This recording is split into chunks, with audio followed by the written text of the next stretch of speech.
Good evening, ladies and gentlemen. I'm just uh, finishing up getting everything set up. We'll be ready to go in a moment. Bear with me. Why is it saying chat won't connect? This is strange.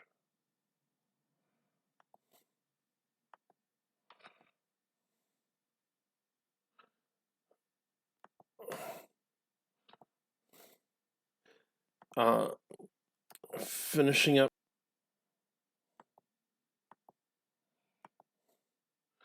Okay, everything should be working now.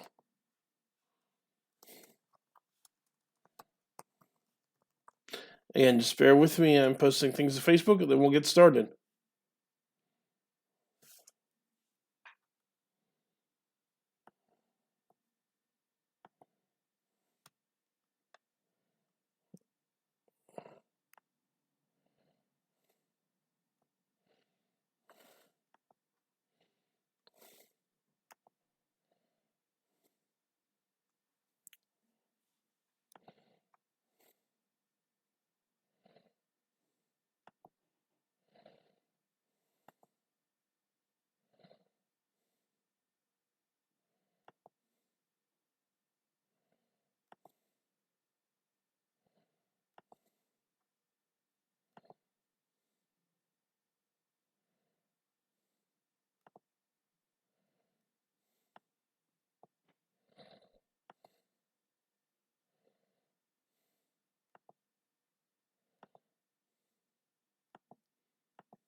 Okay, I think we're good to go.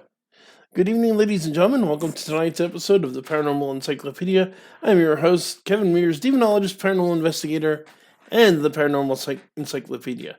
Tonight, given the worldwide outbreak of the coronavirus and the beginning of Night's Black Agents, we have already filmed the first episode. We'll be uploading that in a couple of days, hopefully Monday, maybe a little later. Hello, Teresa Hall, Ghost City Pagan. I'm glad you joined us. But tonight we're going to talk about the biggest and most dangerous pandemic in human history. Of course, the vampire, Nosferatu.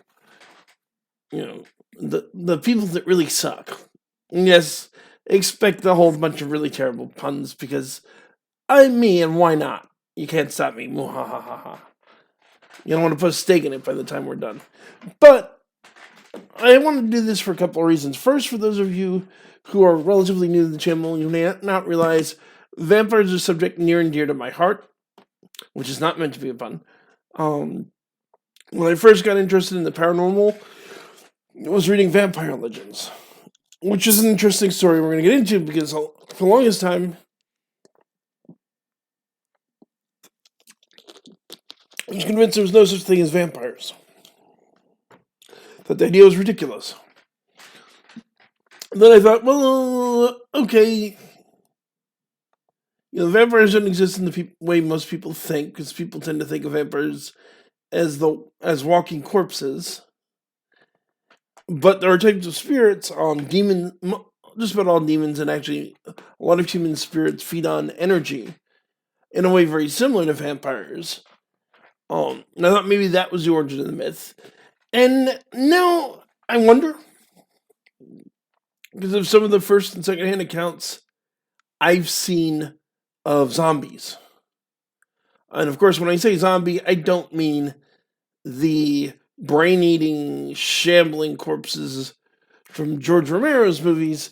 Fun fact, George Romero didn't even call them zombies. He originally called them ghouls, which isn't all that technically accurate either. I mean the proper Haitian folkloric zombie, where a person had their soul taken away by a bokor, and then in life or sometimes in death, because there are stories of both, would become a slave of that bokor. There's even a very well documented case of a man by the name of Clairvaux Narcissa who died, who was buried, and then 10 years later was found alive and claimed to have been subject to this ritual. So there's an interesting question there, and my mentor, the late Father Joe, even told me, and an account of a Haitian woman he knew who used to say she liked living in the United States because in the United States the dead don't walk. Yes, real voodoo zombies.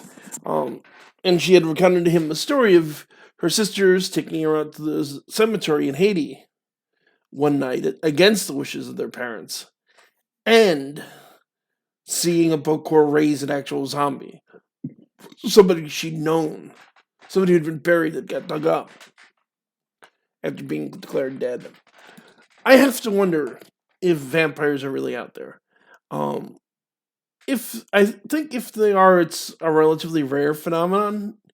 Maybe something about how we whatchamacallit embalm the dead. And yes, I have read Dr. Davis.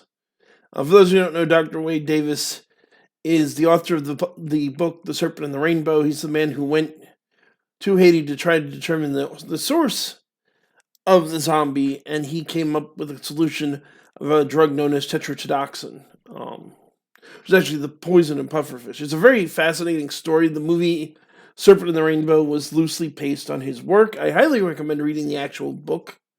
It's a very interesting case, but outside of the topic I'm necessarily getting into tonight.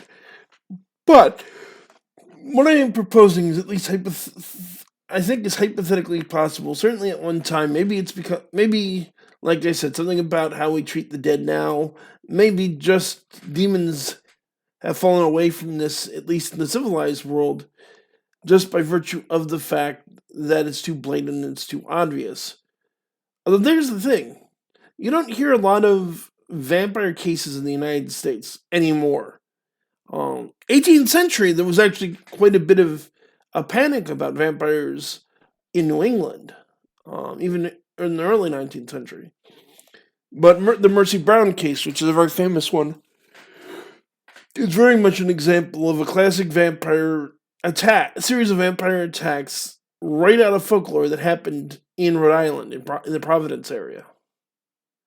On the other hand, if you leave the quote-unquote civilized world, go to parts of Eastern Europe, they still talk, parts of Romania, parts of Hungary, people still talk about encountering vampires, about their loved ones coming back from the grave.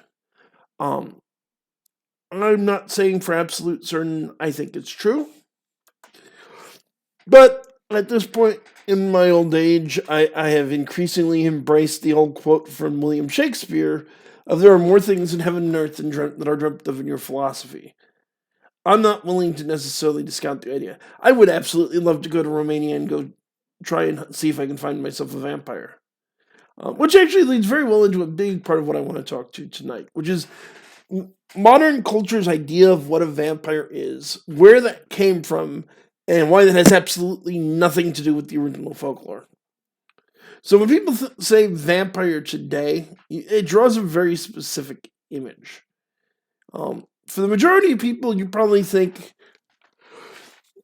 of the Bela Lugosi or the Lestat or the Louis vampire, or God help us all, Twilight. And if you're thinking Twilight, I think you may be listening to the wrong stream. But handsome, suave, debonair, socially erudite vampires, people that you can interact with, people that are very cultured, very intelligent. For some, myself, may think more of Dracula. This powerful figure who's very dark. I mean, especially if you read the novel, Dracula is a much darker figure than people think. Less sensuous and seductive, more of like a rapist, I think was a more apt analogy. But neither of these is really based in folklore. The folklore of the vampire, if you go back to the stories from Eastern Europe, or for that matter anywhere else, because the thing about vampire stories is they're not unique to the United States. Or, I mean, sorry, they're not, it's really not unique to the United States, but they're not, hey, Lisa for Truth, long time no see, welcome. Vampire stories aren't unique to Eastern Europe. You find them all over the world in one form or another. Um, in China, they call them the Xing Shui. In, all through Europe, they have different names: vampire, wumpire, Alip. Another thing I run into that my often co-hosts, I really need to get back into this. Brian McKinley, and as much as I know about vampire lore, he has me dead to rights. But one thing you'll run into is the lines between what is a vampire and what is something else. When you look at modern fiction, we have these neat little categories. Okay, if it's a person who turns into a wolf, that's a werewolf. And usually it's a person who, lay the full moon, turns into a wolf, become a werewolf by being bitten by another werewolf. Witches, it's a person who casts spells, who worships the old gods, or if you want to go back a little more to the traditional mythology about witches who worship Satan. And again, this is how people define it. Fairies are these weird creatures from another separate realm that come to visit. In actual folklore, if you read it, the lines aren't that clear. There's a creature in Greek mythology, later Greek mythology, I should say, not like traditional. It's a bit of a misnomer because when I say Greek mythology, people tend to think of, Zeus, Hera, and all of that. I mean, Greek folklore from the Middle Ages, maybe is a more accurate way of putting it. But they call them the Volkolyak. And Volkolyak, when it is a vampire, but before it was a vampire, it was a werewolf. And it's a belief in Greek folklore that when a werewolf dies, they become a vampire. Certainly, witches, vampires, and werewolves are blended all over Europe. In fact, in many places, particularly in France, werewolves were put on trial for the crime of witchcraft. But also, vampires definitely fit into this category. They're creatures, like, for example, there's the Striga, which is another Eastern European concept that tends to attack at night, feed on the living. Some sources call them vampires, some sources call them witches. It's a very thin line, particularly when you get into so when a werewolf dies, they become a vampire in some legends. But particularly, Lisa, I'll circle back to that in a second, because yes and no. But particularly, it's thought that when a witch or a wizard or a necromancer or anyone else who practices magic dies, they come back as a vampire. Lisa for Truth just pointed out witches don't worship Satan. Here's the thing. There are, broadly speaking, 3 different ways of defining a witch. 2 to 3. There is the modern idea of Wicca, which is a modern neo-pagan religion that was started in the 1940s by men by the name of Gerald Gardner. Gerald Gardner, in turn, claimed that he based his religion on the personal records of a family of witches that had a tradition going back hundreds of years. In reality, he probably more likely based his religion on a combination of the ideas of Aleister Crowley, occultism, English occultism in the 19th and 20th century, particularly the Hermetic Order of the Golden Dawn and the Ordo Templi Orientis, as well as the now largely debunked anthropological theories of Margaret Murray, who claimed that there was a giant worldwide, or at least European-wide cult, she called it a witch cult, that actually worshipped the old pagan gods and continued through the Middle Ages into the modern age. Wiccans are not proper. Okay, almost all Wiccans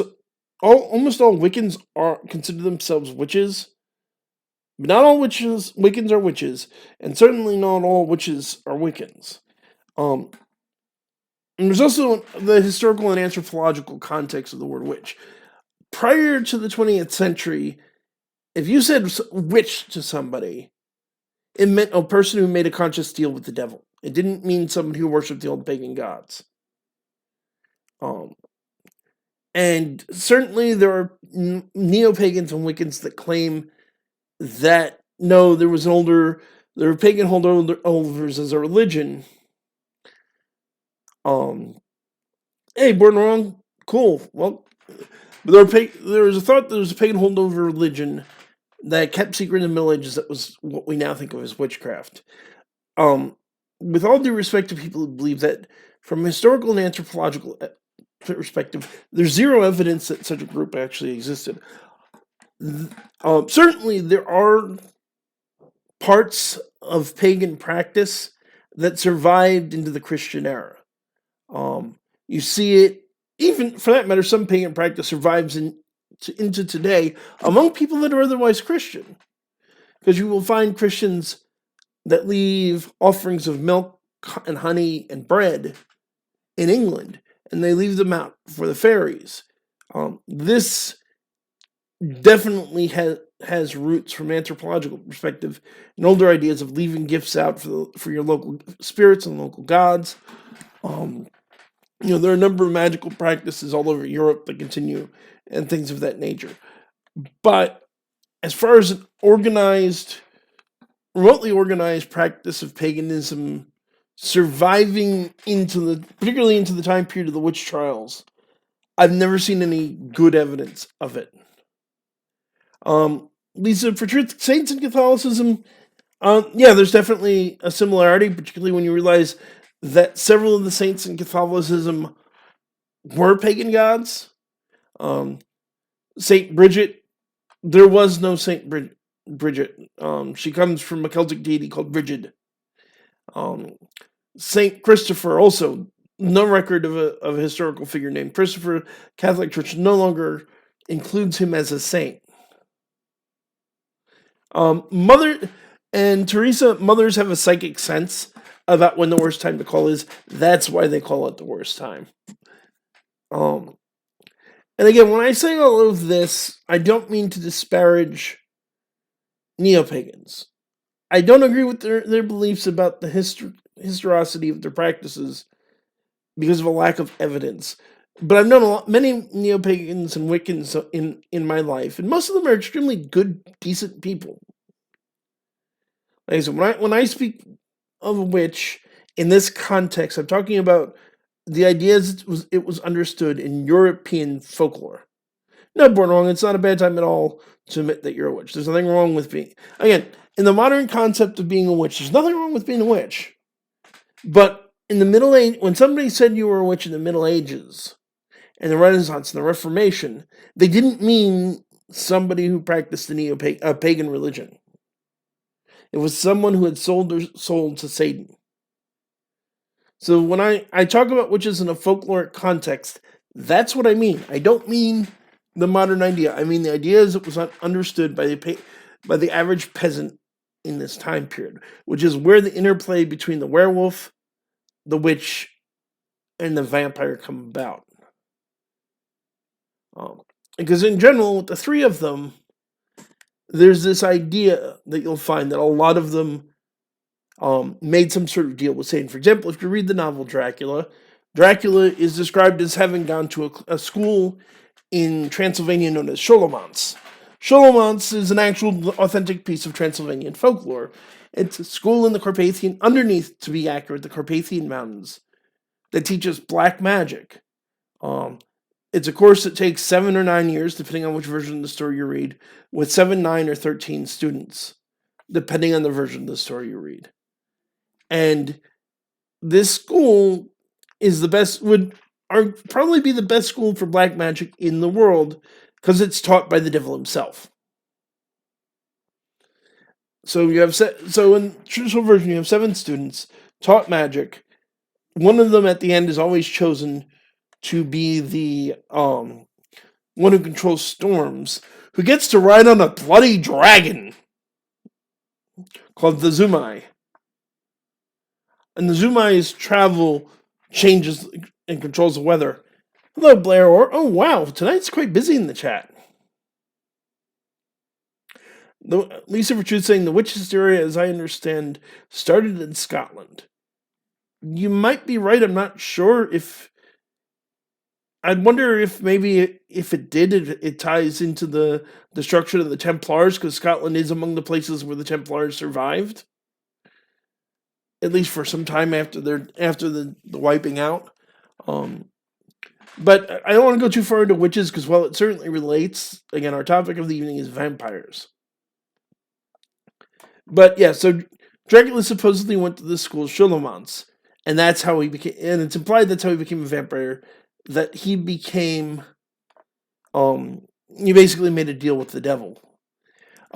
Lisa brings up an excellent point that I would highly recommend people listening check out, which is that she has a series about the Satanic Panic. It is an excellent series. I recommend checking it out. She does her homework. And Teresa offers, I don't agree with new pagans or Wicca. I am a witch, but the old traditional ways of my Scottish ancestors. It has been passed down to some. Also, a former in my life fits the traditional way. That's interesting. And actually, Teresa, I might be interested in having you on at some point to discuss that. Because honestly, I'm by no means an expert on that subject. But I will point out, because I think this is interesting, and it does sort of relate, that one place where these concepts intersect with verifiable paganism is werewolf folklore. So as my first co-host was fond of saying, he could not, nor can I, nor can anyone else, properly describe what a werewolf is in European folklore, because it depends wildly on which country you're in, what time period you're in, and who you're talking to. You can get completely contradictory ideas. But one common theme you find in a lot of werewolf folklore is that a werewolf usually makes a deal with the devil, or practice some sort of magical rite. And they will don a wolfskin belt, and that's what allows them to change into a wolf. They turn back into a human by removing the belt. Now, where this intersects with legitimate, historically verifiable paganism is the Vikings. The Vikings had a pair of warrior... Well, the Vikings themselves are a warrior culture. They are not... Keep in mind, there are the Norse people, and then there are the Vikings. Viking is a job description. Essentially, they're pirates. They are not an entirely distinct culture into themselves.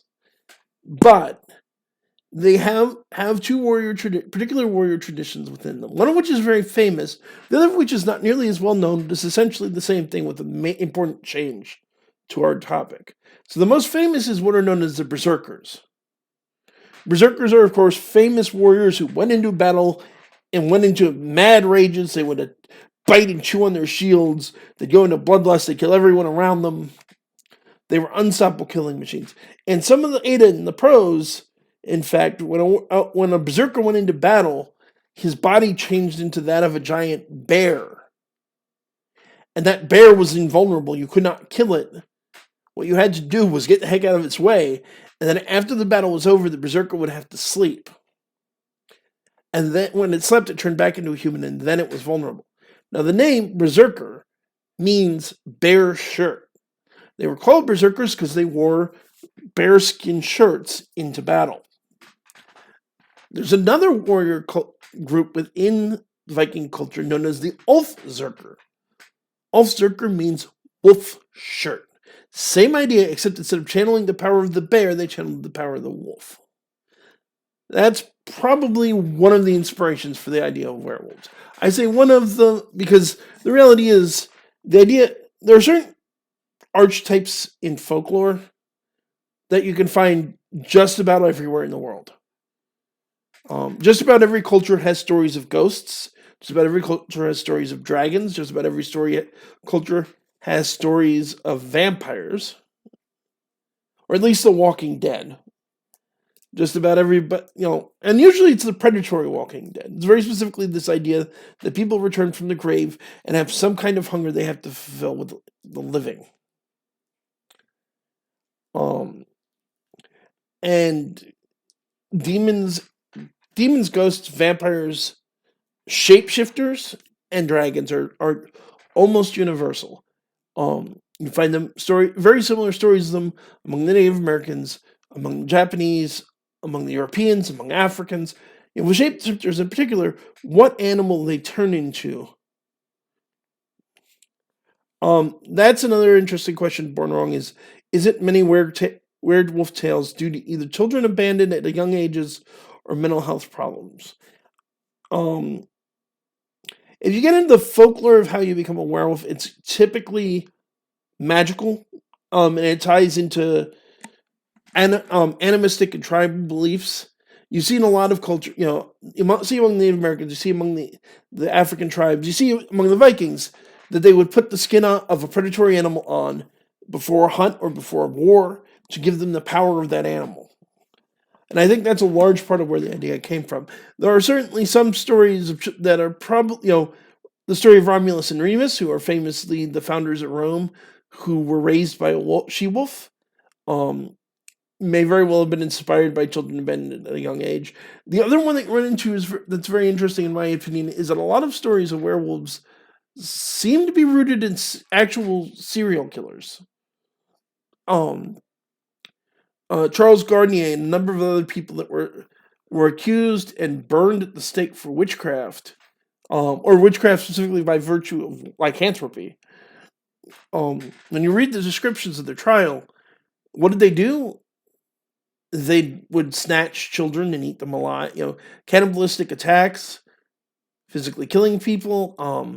Often they weren't even necessarily, even in some of the stories, they don't even change form.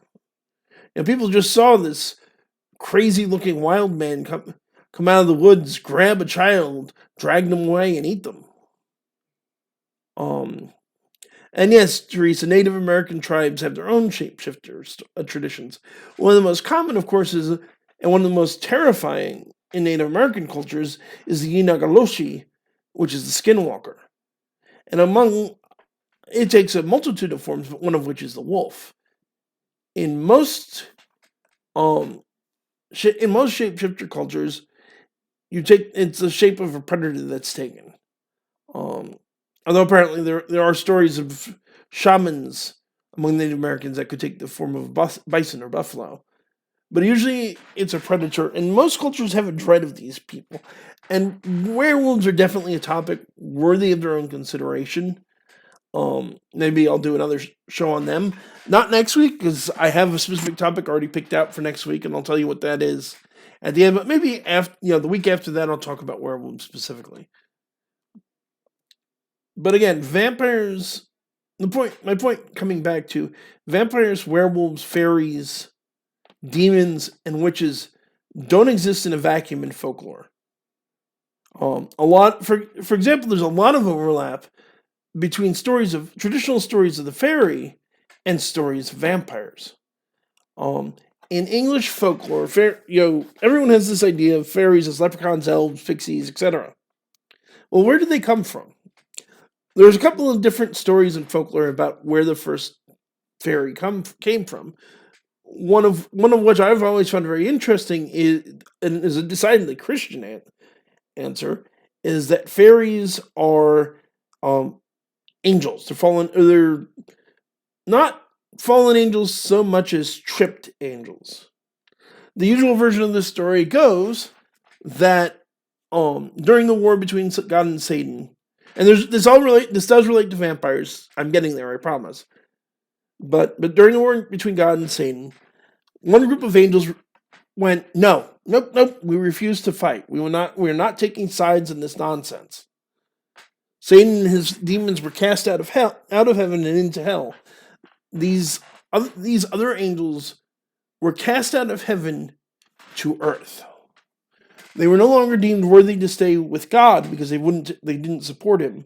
But they weren't wicked, they weren't evil, so they were sent to earth instead. You see stories of these types of angels in Dante as well, in the first circle of hell. That said, there's another theory about where fairies come from, which is where we intersect vampire mythology.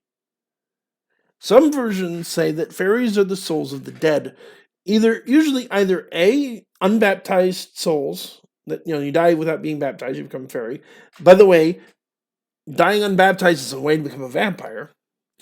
Or two, they're an older people that lived in the British Isles before the Romans came, before Christianity came. And they're those souls. And there's a number of types of fairy, probably the most famous, which is Lianchi, that feed on blood. So again, this intersects. And to give this a little bit of perspective, vampires are not a new phenomenon in terms of folklore. Neither are werewolves. The first famous story of a werewolf goes all the way back to ancient Greece with King Lycaon. Although certainly there were werewolf legends before this, but it's a king that basically angered Zeus because the king decided to try to trick Zeus into eating human flesh, and as punishment for his crime, Zeus cursed him to turn into a wolf. But vampire legends go back further. There is the oldest written story that we know of is the Epic of Gilgamesh. The Epic of Gilgamesh was written over 1,000 years before the Bible. In it, it's a story, obviously, as the name would imply, of the demigod Gilgamesh, who was a king, who has a companion known as Enkidu. At one point in the story, Enkidu dies, but Gilgamesh comes, later meets Enkidu again as a walking dead. In Greek mythology, when Odysseus is famously lost for 10 years because he pissed off Poseidon, he goes to Hades, the realm of the dead, to get advice from the souls of the dead. And the way that he gets them to speak is he feeds them blood. Born Wrong points out an interesting vampire fact. Claims grew less and less as medicine grew better and less cases of people being buried alive happened. There's certainly some truth to that. Although, again, you see that change mostly in the West. Again, wilder parts of the world, more primitive parts of the world, you still see stories of vampires. People in Eastern Europe still tell stories of vampires. There was the famous politician who was accused of being a vampire, I want to say in Africa, a few years ago. It's a mistake to think that these stories went away just because modern science came along and explained everything. Again, I am certainly not saying definitively that vampires exist. I'm, for that matter, not definitively saying they don't exist. Personally, I'd like to go poke around Eastern Europe and some of the other parts of the world where these stories are still common and see what I can find. I'm skeptical that I'll find anything, but I think it might be a lot of fun to try. But this leads, I think, pretty well into what a particular thing I want to get into tonight, which is the nature of what a vampire is and what they do, and how they're completely different from modern culture, and two, where that modern idea comes from. So, in folklore, vampires are the risen dead. They are dead bodies that have gotten up out of the grave. They go out and attack the living to feed. They're dead bodies that are still aware, still alive in a sense, that attack the living. Not all of them actually leave the grave. There are stories in Eastern Europe of types of vampires that simply lay in their grave and chew on their funeral shroud. And as they chew on their funeral shroud, people that are related to them grow sick and die. But in a lot of the stories, they dig themselves out of their grave at night, go out and attack people, usually the people they know and love, friends, family. Then they go back to the grave. People in the village where the vampire lived will sicken, will die.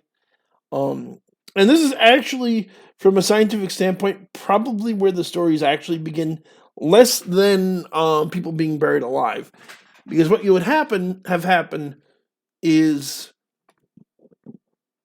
you have an area that gets hit by a disease. This is particularly true of the New England vampire panic. Somebody gets sick, grows weak, and dies.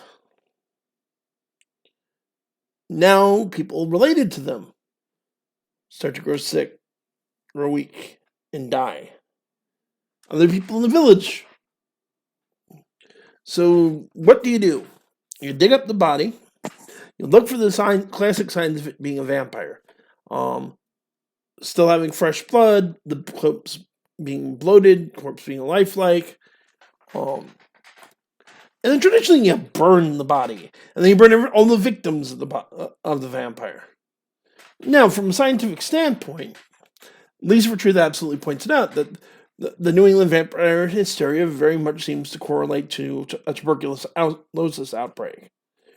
So tuberculosis is a wasting disease. You get sick, you get weaker, and eventually you die.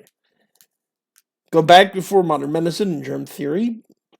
People are getting sick, growing weak, they're dying. Now, often enough, if somebody close to you dies, it's not at all unusual to dream about them.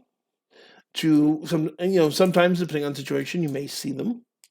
Without invoking ghosts. I mean, how often when somebody dies, you think you see them around for purely psychological reasons. People can, especially somebody has a nightmare of somebody coming back and attacking them, or just this idea, well, they got sick, they got weak, they died, now I'm seeing them. That's probably a large part of where a lot of vampire stories come from.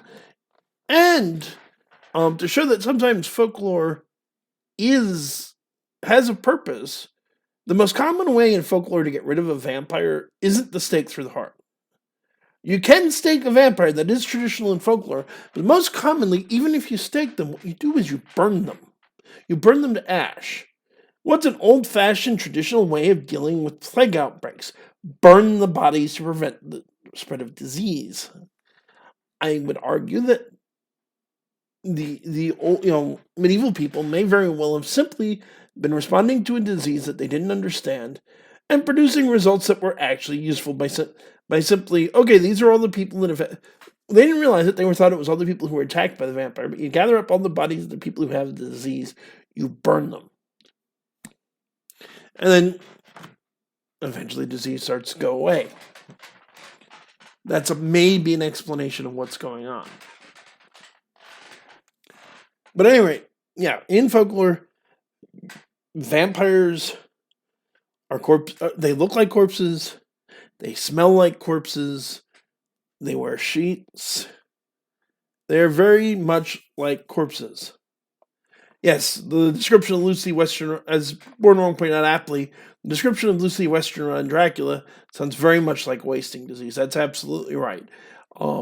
That also... Hold on one second. I'm going to turn the light on.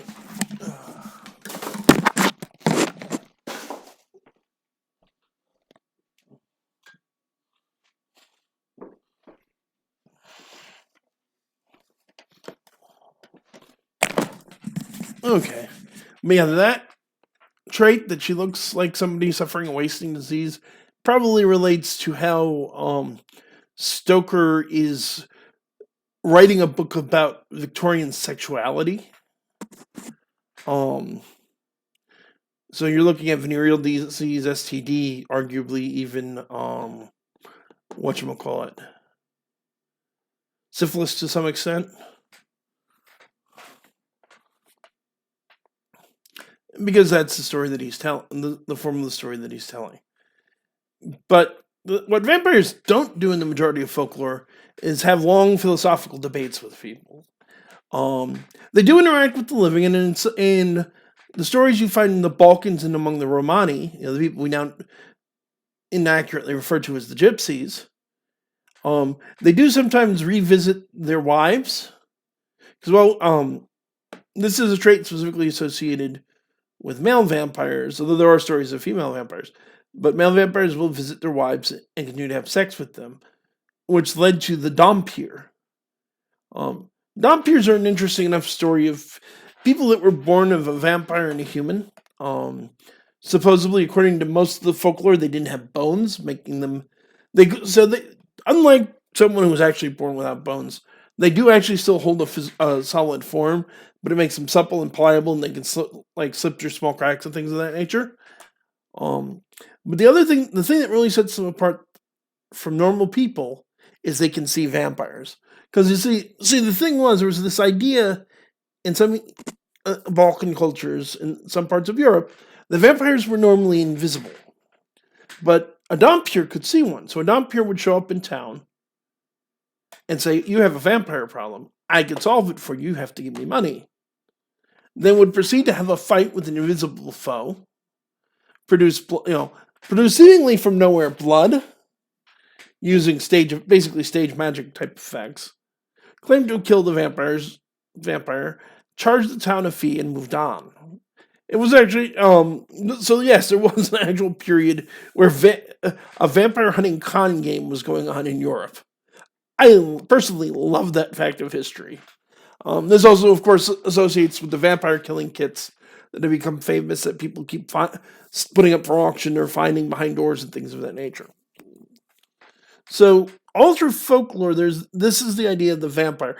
It's a very similar to George Romero's idea of a zombie, except they're more intelligent. It's not really a desirable state for the majority of people, and usually yes, it is absolutely true that in vampire folklore, you can become a vampire by being fed upon by another vampire. This happens particularly in the famous, very well documented case of Arnold Payol, who was part of the Serbian military who had served in Greece. So, very quickly, Arnold Payol was a soldier for the Serbian military. He had served in Greece, during which time he claimed to have been attacked by a vampire.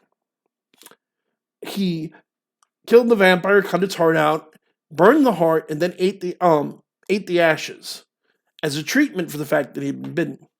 He goes back to Serbia, and he later dies. He falls off of a cliff and breaks his neck. The next night, or the next few nights, people around town claim to see Payol coming out and knocking on doors of the town. Anyone who let him in starts to get sick and die. Eventually, a bishop gets involved, his body is thrown upon a funeral pyre and burned to ash, and the problems end. The story is particularly significant, both because of the time period.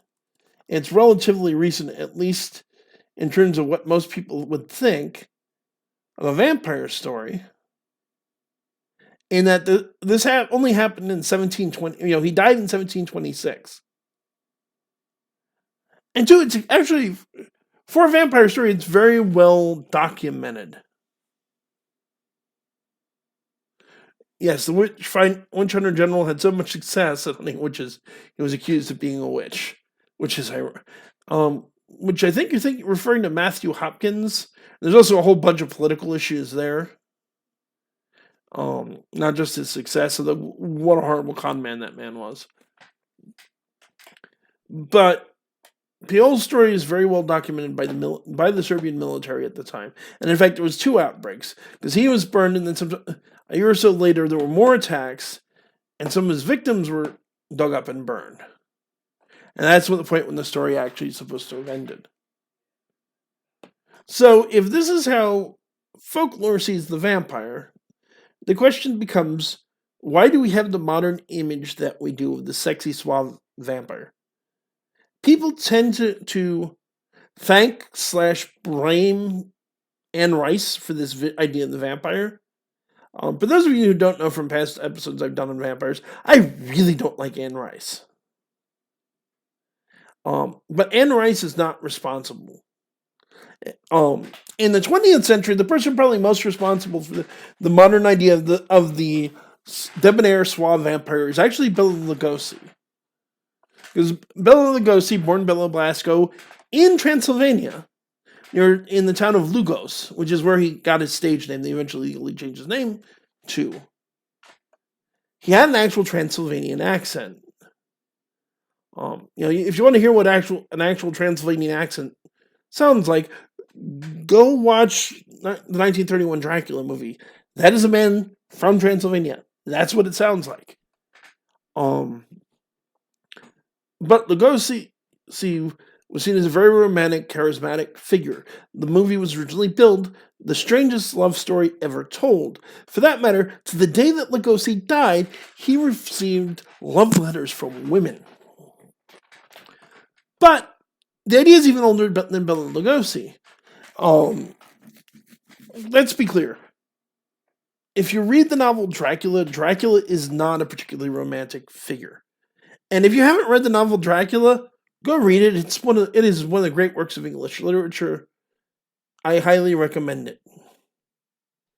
It is vastly superior to the Interview with the Vampire, in my opinion.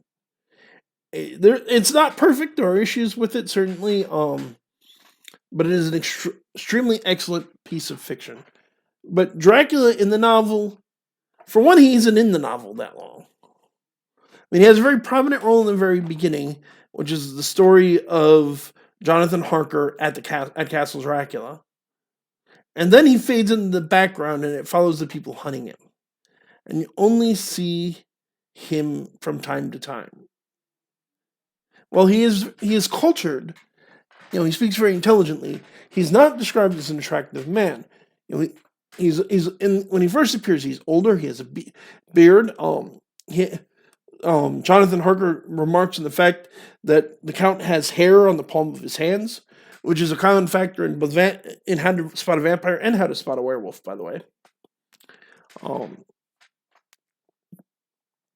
But his features very much fit into the idea that, long since debunked idea at the time, that certain physiological traits mark somebody as criminal or degenerate. He was not supposed to be a particularly handsome man. And again, there's a sexuality to Dracula in the novel, but it's very much the forcing himself on unwilling women, and then his intentions turn them from these chaste and pure women into more sexual creatures as they become vampires.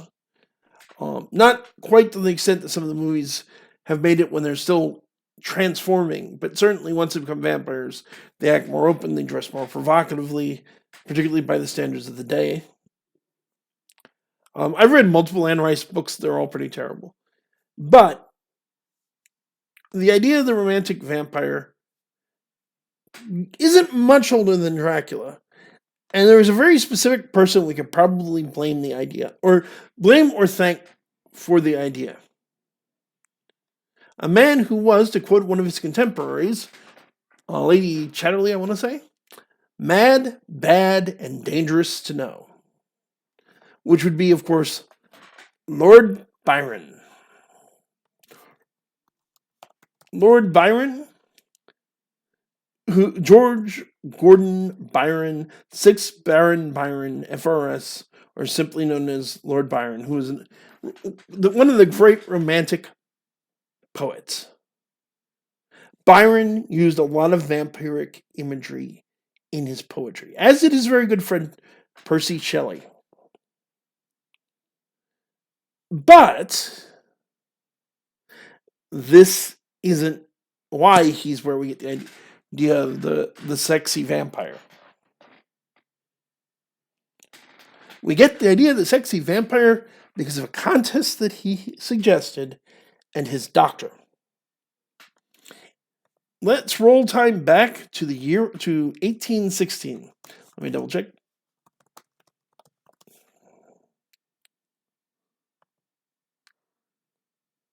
Yes, 1816, also known as Years Without a Summer, the Poverty Year, the 1800 and froze to death.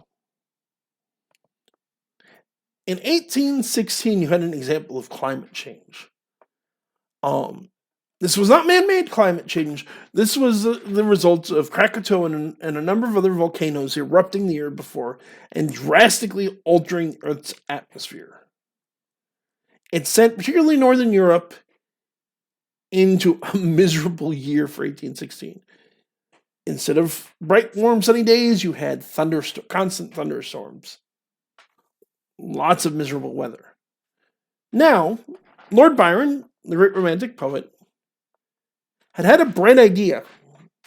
He was going to invite his personal physician, John Polidori, his good friend Percy Shelley, and Percy's then girlfriend and fiance, Mary Wollstonecraft, to his house on Lake Geneva, and they could go picnicking, and they could go boating on the lake, and they could have a wonderful summer time. Here's what happened. Yeah, to some extent, the Little Ice Age as well, Lisa. Although there's actually a whole other ice age through the Middle Ages that's a large part of the origin of the witch hunts.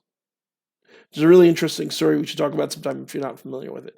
But yeah, basically, climate change and mini ice age is why we had the witch trials of the middle of Europe, not the New England disaster, but the European witch trials were a response to the Little Ice Age, and more specifically, climate change. Believe it or not, but they're all stuck inside. And one night, they're sitting in in his library, and they're reading a French book of ghost stories called Phantasmagoria. Byron's bored with the stories, so he comes up with an idea. Let's write our own. And their friends agree to a little contest to see who can come up with the best ghost story. Now, Lord Byron starts a novel, a chapter 2 which still exists. It's simply known as Fragment of a Novel, about a vampire. John Polidori picks up Byron's kernel of an idea and writes the novel The Vampire. The Vampire is the first novel written in English about a vampire. It replaces the I with Y. If you want to look it up, it's not hard to find. The vampire, Lord Ruthven, in the novel, is Lord Byron. He is handsome, he is cultured, he is refined. Men and women are both attracted to him. He is meant to be Lord Byron. It was Polidori's commentary on his boss. Byron didn't particularly appreciate it. In fact, when the book first came out, it was published anonymously, and people thought it was published by Byron. Byron was very quick to correct that. Percy Shelley didn't produce anything important. I've asked English professors and people like that. Nobody seems to know what he came up with. The best guess I've seen is he might have written a poem or two. But, and this isn't vampire lore, but this is still vastly important to the history of literature. Percy's fiancée, Mary Wollstonecraft, takes an idea that came to her in a nightmare, partly inspired by stories she had heard while the two of them traveled Europe, and writes a book. Lord Byron and Percy both read early drafts and don't think very much of the book. But that book is, of course, Frankenstein, a modern Prometheus. It is the book that literally invented the science fiction genre. It is a profoundly important book for obviously reasons. I think just about everybody listening knows of it.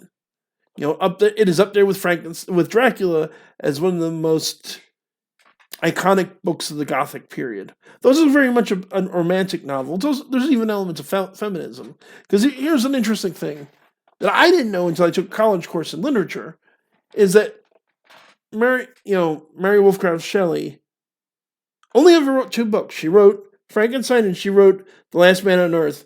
Basically, not only did she invent science fiction, she invented the post-apocalyptic genre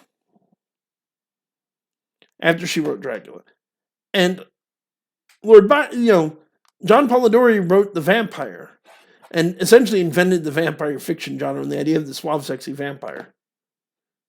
It's fascinating that we are talking about a meeting of 2 of the greatest literary minds in English literature in the Romantic era, that part of the 19th century. Lord Byron, Lord George Gordon Byron and Percy Shelley. And neither of them published a notable, complete work out of this let's write our own ghost story idea of Byron's. On the other hand, John Polidori, who was a doctor, produced not a brilliant book, but a very important book that essentially launched a new genre, or at least a new subgenre of Gothic horror. And Mary Shelley, who was also a complete unknown, although that said, Mary's mother, Mary Wollstonecraft, was actually a very well-known and respected writer and one of the early feminists. But these two unknowns, these two people who had written almost nothing, wrote two important, highly influential works. Well, these two great literary minds, and if you like if you haven't read Shelley or Byron, I highly recommend you do. They're both brilliant authors. They couldn't come up with anything. I'm curious. Lisa said, in all my years of reading, I've only read one book that was so terrible I just quit reading it. And it was so terrible that she forgets the name. I can't think of the closest I could think of is an old book. I guess it was badly written, but when I was a kid, there was a book on vampire folklore that I actually gave up and returned to the library because it got too explicit and violent, describing the crimes of Vlad the Impaler and various vampiric serial killers. And we're going to circle back to Vlad in a moment. But it wasn't because it was badly written. It's just because I was a little kid and I was reading over my age range and it kind of freaked me out. But, so that's where we get the idea of the sexy vampire. It's not Anne Rice. It's, for God's sakes, it's not Stephenie Meyer. The less said about that either of those incompetent hacks, the better. It's actually John Polidori and his inspiration and employer, Lord Byron. Now, we're coming up on the hour mark, so I'm going to be ending soon, but I want to talk briefly, because I've always found him absolutely fascinating, but I want to talk briefly about Vlad III, aka Vlad Tepes.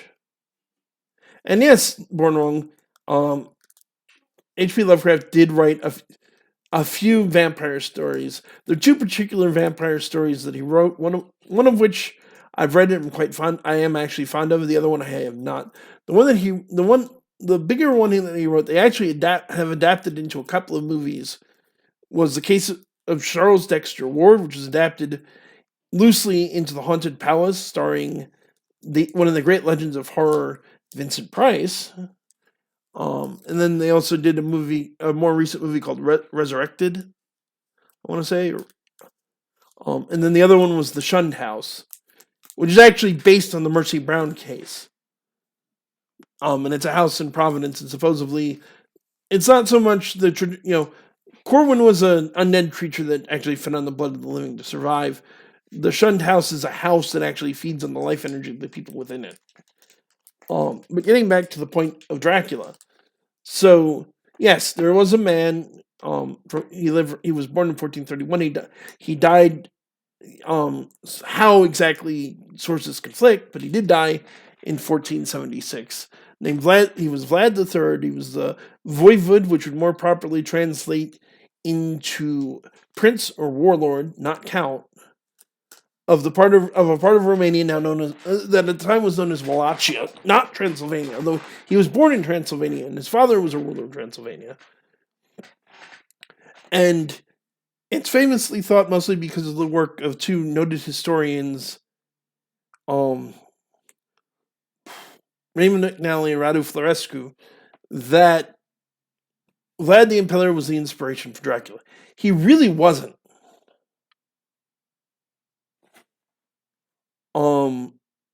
He was. When Stoker wrote the novel was originally called The Dead Undead. And the vampire is simply known as Count Wampire. Very late, almost the very eve of, sometimes even the eve of publication, he ran into the name Dracula in a book of Romanian history. And that's the point that he changed the name of the vampire to Dracula. He made a few other alterations to the text to suggest the combination of the two characters, but his source was inaccurate to say the least. And the history of Dracula in the novel is not the history of Vlad the Impaler. What's funny is what it is. There is an actual historical figure that does fit the story of Dracula in the novel better than Vlad, which is Matthias Corvinus. Matthias Corvinus was a contemporary of Dracula, sometime ally, sometime and eventual jailer. He was a count who did in fact rule Turkey, or not Turkey, Transylvania. What am I saying, Turkey? And he was of this Skozeni bloodline, just like Dracula is supposed to have been in the book.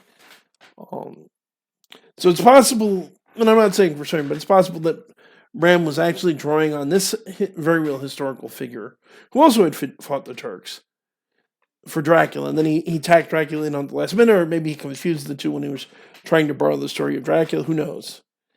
But very clearly, for the most part, Vlad Dracula, the historical figure, is not the Dracula of the book, as much as people conflate the two now. There are a number of other people that are associated with vampire myth.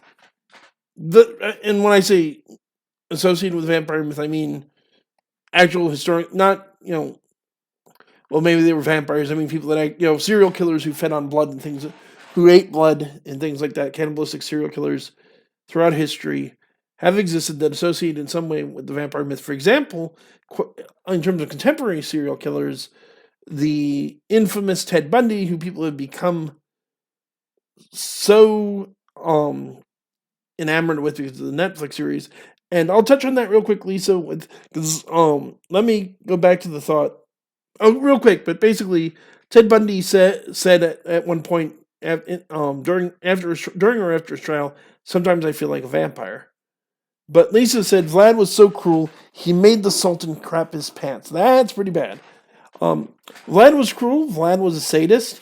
It's worth noting, as extreme as he was by modern standards, and I by no means mean to justify what he did, Vlad was actually pretty normal for the time period that you're talking about. Keep in mind, he's a 15th century nobleman. This is a time period of Thomas de Torquemada in the Spanish Inquisition, the Borgias. This is a very brutal period in European history. It wasn't all pretty sunshine and roses. And for that matter, his most famous technique, impaling people, he learned from the Turks. But what Lisa's referring to when she says that Vlad was so cruel, he made the Sultan crap his pants, is actually a very interesting story. In the 1460s, I don't remember the date, and I'm too close to the end to want to look it up. Sultan Mehmed II, who is Dracula's great rival. And to put this in perspective, one of the most famous events in the Turkish invasion of Europe is the sacking of Constantinople, is the taking of Constantinople. The whole reason that we now refer to the city of Constantinople as Istanbul. It's Istanbul, now Constantinople, now it's Istanbul, now Constantinople. Mehmed II is the one who captured the city. He was an excellent tactician. He was a great warrior. He was pissed off enough with Dracula to personally lead an army into Wallachia. And they were surprised by what they found, because Dracula did a series of hidden fade tactics and scorched earth. He salted the land, he poisoned wells, and he just kept running. Then one night, he famously led a midnight raid on the Sultan's encampment, smashed his way through the lines, and actually nearly reached and killed the Sultan before the Sultan's personal bodyguard rallied and stopped him. So the hidden fades continue, and they reach the city of Turgovist. Turgovist was the capital city of Wallachia. It was Dracula's capital. Big, important city. The Turks reach it and they find it empty. Nobody's there. They come through to the other side and they find a forest of the impaled. Thousands. Among them are people that the Sultan had hired to try to assassinate Dracula, or the envoys that the Sultan sent to demand tribute. Mehmed looks at this forest of thousands of people. And let's be clear. When people say Vlad impaled people, he'd erect a huge blunted wooden stake, hoist the person up, and lower them onto the stake butt first, and let gravity do the work. It was a slow and agonizing death that took hours. Mehmed looks at this, and not as much in terror as you would think, but partly in respect, says that a man who could do this is capable of anything. Turns around, takes his army, and leaves. And the job of defeating Dracula is handed over to Radu the Handsome, who was Dracula's younger brother, and he pretty much a nasty piece of work in his own right. Dracula is ultimately chased out of Wallachia into Transylvania, where he goes to Matthias Corvinus for aid, and instead of getting the aid that he should have gotten because of treaties that went back to his father, spends the next 10 years locked up until he agrees to convert to Catholicism, because he had originally been Eastern Orthodox, like just about everybody in Romania. But he converts to Catholicism, he marries Corvinus' daughter, and then he's given forces and he goes back and retakes his country for a final time before his execution. Lisa for Truth quite accurately pointed out that aside from Ted Bundy, Jeffrey Dahmer also has associations with vampires and zombies as well. Dahmer liked to drill holes in the heads of his victims and pour acid in hoping to turn them into living zombies. But probably the person most, and believe it or not, this is incorrect, but the most associated with the vampire legend is Countess Erzsébet Bathory, aka Elizabeth Bathory, who was a 16th century countess in Hungary. First of all, fun fact, Countess Bathory actually has a family connection to Vlad. There was a general that served under Vlad by the name of Stephen Bathory, who was extremely loyal and was given land in Transylvania by Dracula. Stephen Bathory was an ancestor of Elizabeth's. And Elizabeth did not rule Transylvania. She did her family lands were in Transylvania. But Bathory would marry and eventually became a sadist. And this is a significant point. There's this image that people have that Bathory drank and bathed in the blood of virgins. She didn't do it. As a matter of history, no. Elizabeth Bathory did not bathe in the blood of virgins. She did not drink the blood of virgins. This never happened. How do we know? I'll put it like this. The people who actually put her on trial and found her guilty of her crimes dismissed the idea that she was bathing in the blood of virgins. So what was actually happening? Erzsébet was a sadist. Her husband was a sadist. They started by brutally torturing, I might add, their servants, and eventually they moved on to young women from the surrounding area. They'd be brought to the castle, ostensibly to be maids, and instead were horribly tortured and killed. Her husband eventually would die under mysterious circumstances, and she just got worse. Yes, Lisa, absolutely true. Elizabeth's husband was also a severe sadist. The two of them got off on it together. Fenrik Nadasdy is the name of her husband. But basically, she was a serial killer. She was one of the first serial killers who took sexual gratification from murder. Probably. Which is the other issue here, is there is some question among historians of did Elizabeth actually commit even the murders, or was it a framed job by political enemies? Most historians agree that she was probably a murderer. It is the general consensus that stories about her sadism were probably exaggerated for political purposes. What's interesting is that while Erzsébet herself was ultimately found guilty of being a sadist, her servants who were willing partners in her crimes were found guilty of witchcraft. The servants were burnt at the stake. Elizabeth was a problem because Elizabeth was nobility. She was a countess. She was politically connected. She, as most nobility and royalty of the day were, she was connected by blood to a good chunk of Europe. They couldn't just execute her. So what are they going to do? They walled her up alive. What's the name of the castle? In her own castle. The castle of Szeged. The Csejte. 1611 is when this happened. They locked her up, sentenced her to be there for the rest of her life, and she would die inside at the age of 54.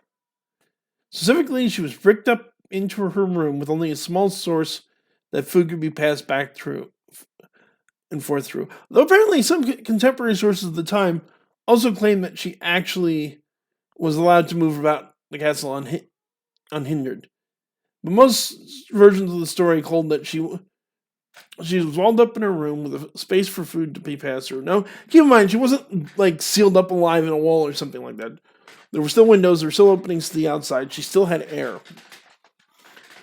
She was still supplied with food. She was still supplied with drinks.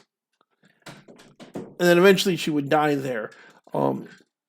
Exactly what killed her is unclear, although it is known that when they ultimately realized she wasn't responding and broke open the walls to find her, that they found a number of days of food untouched. If it was because she was sick or because she had simply stopped eating is unknown. But again, she wasn't a vampire. She didn't consume blood. That stuff, even at the time, was dismissed as a myth. Okay, wow, we've already gone well over the hour mark, which isn't surprising. Like I've said, I find vampires fascinating, always have. And I'll probably be revisiting the subject soon partly because of self-interest, because of my interest in the subject, partly because of the Night's Black Agents game I'm running. Again, we should have the first episode up in a couple of days. I've downloaded a whole bunch of books on vampire folklore, including the absolutely bizarre and fascinating works of the late, I don't know if I'd call him great, but certainly fascinating, Reverend Montague Summers. For those of you who don't know, Montague Summers is a scholar of the early 20th century. He died in the 1940s, who wrote about werewolves, vampires, and witches, along with writing important books about Gothic literature. Funny enough, Montague is responsible for the very first English translation of the Malleus Maleficarum, which is Hammer, the guidebook on how to hunt witches. Here's what makes Montague such a weird character and so interesting, and possibly more. Certainly, I'll be talking more about him as I do more episodes on werewolves and things of that nature. But certainly makes him worthy of talk in his own right. He not only did he believe that witches, vampires, and werewolves, and when I say witches, I mean the medieval sense of a witch that makes a knowing pact with the devil, were completely real. He thought every Christian should believe this, every Catholic should certainly believe this, and that he even campaigned to have the witchcraft again brought up as a capital offense in England. Born Wrong comments that he's a complete hack, sadly. Yes and no. Certainly he was bloody nuts. I mean, again, the man believed that in actual literal vampires, werewolves, and witches, and that people should be executed, and that the witch trials and the Inquisition were all justified. But he's actually a pretty good source on folklore. He went to a lot of very old sources and quotes them extensively. I mean, the man did his homework. As a source on mythology and folklore, he's pretty good. Just don't take his views on reality too seriously, in my opinion. But he's certainly an interesting character. There's also another fascinating, similar character, which we'll be getting into who was a nut job as well as, I think, a hack, which was Bishop Sean Manchester, who was particularly infamous in the 1970s for claiming to have hunted and exorcised a vampire in Highgate Cemetery in London. This also is a man that admitted to me on the radio a very long time ago to staking a vampire, not the Highgate vampire, but a different vampire in a more private setting, which is actually, funny enough, a crime in England. It's a crime in the U.S. too. It's called desecrating a corpse, but England actually has a specific law referencing staking a dead body because of the vampire crazes. Born Wrong, I think you have a point to say that because Born Wrong says that's why I always thought him a hack. He let his beliefs get in the way of reality. You have a valid point there to an extent, but he is still a reliable source on, if you take it for what it is, as a source of folklore and mythology, not as historical account. Yeah, these people are freaking weird, Lisa, for true. I don't know a whole lot about it, but I'm definitely going to be getting into the Highgate vampire case, which is a big, absolutely insane case in 1970s, where there's a series of weird sightings in Highgate Cemetery, and a big, very public argument between Bishop Sean Manchester, who I should point out is not actually a bishop. He basically invented his own church to give himself the title of bishop. But him and another man by the name of Daniel Fraun had a huge argument over who really had seen and ultimately resolved the situation with the vampire. Manchester was by far one of the most colorful figures in the history of the paranormal, because not only did this man openly claim that there was a actual real undead vampire in the middle of London in the 1970s, he claimed that it was a king of the undead, and from Transylvania, and strongly implied that, without actually coming out and saying it, that it was Count Dracula himself. He later denied this, but there are first-hand and second-hand accounts from the 1970s of him saying that. And certainly, having spoken with him, he actually believed that Dracula was a vampire. For those of you wondering, and maybe this is the place the thought to leave this all on, whatever else he may have been, Vlad the Impaler did not become a vampire when he died. We know this for certain for a very simple reason. We don't know exactly how Dracula died. There's multiple conflicting arguments. He may have been caught by his own... The most common version of the story is they got caught behind enemy lines, dressed himself up as a Turk, snuck back, got mistaken by his own men for a Turk, and was killed by them, leaving a pile of dead bodies. The Turks claim that he was simply killed by the Turks, leaving a pile of dead bodies around him. There's also a theory that it may have been deliberate betrayal by his men, or possibly by paid assassins. It may have been a hunting accident. Nobody really knows what happened to him. What we do know is this. As Lisa for Truth commented in the chat, and as I expounded upon, Vlad terrified Mehmed II. So at the Sultan's request, on his death, Vlad's head was cut from his body and brought to the Sultan in Turkey as proof that the Impaler was dead. In vampire folklore, a very good traditional way to kill a vampire is to cut the head from the body. He's not a vampire no more. I'll definitely leave you with the following thought, because this is too weird not to share. You had to wonder, and I had always wondered until I got this answer, what exactly happened to the head? So the Sultan put the head on a pike outside of his palace for a while, and then eventually history lost what happened to it. Now, believe it or not, a common side job for executioners among the Turks was gardeners. And we know, as a matter of history, that the chief executioner for Mehmed II was also the chief palace gardener. Raymond McNally, one of the men most associated with the actual historical information on Dracula, once confidently told me during an interview that, in his opinion, the chief executioner got the head, buried it in the castle, garden. And then through the slow process of natural decomposition, the bits that were once Dracula made their way into a Turkish salad. And that's the ultimate fate of the Voivod. His actual body, no one knows what the heck happened to it. It was supposed to have been buried at Snagov Monastery, which is a monastery he built.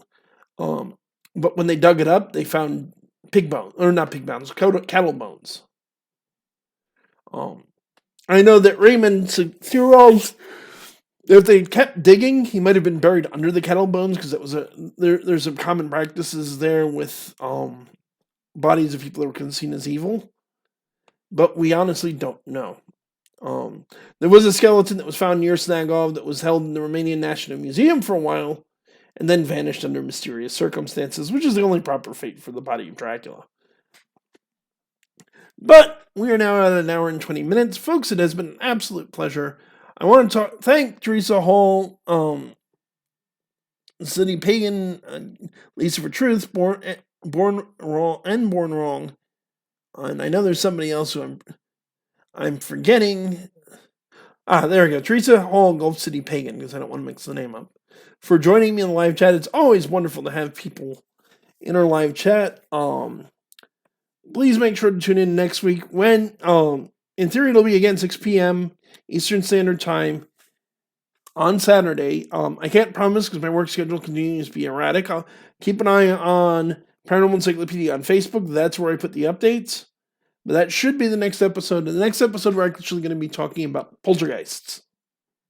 What's a poltergeist? What is poltergeist phenomenon? All that jazz. It's fascinating, a lot of fun subject.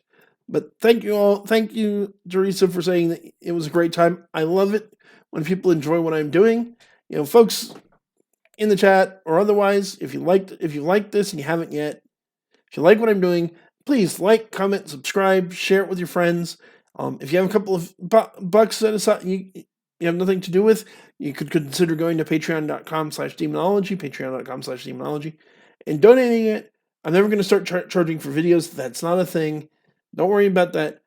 But feel free to, at the very least, like, comment, share, subscribe, which will help the channel out and doesn't cost you a dime. Thank you all for joining us. That's it. This is Kevin Mears, your Paranormal Encyclopedia, saying good night and God bless. And I'll see you all next week. If it isn't, don't worry. If it isn't Saturday, I'll know earlier in the week, and I will do. The other way, if you don't track the Facebook, is watch this, because if I find out I'm working on Saturday and I won't be able to do the show, and do the show sometime during the week. But that's going to do it for tonight. Like I said, good night, God bless, and I'll see you next time.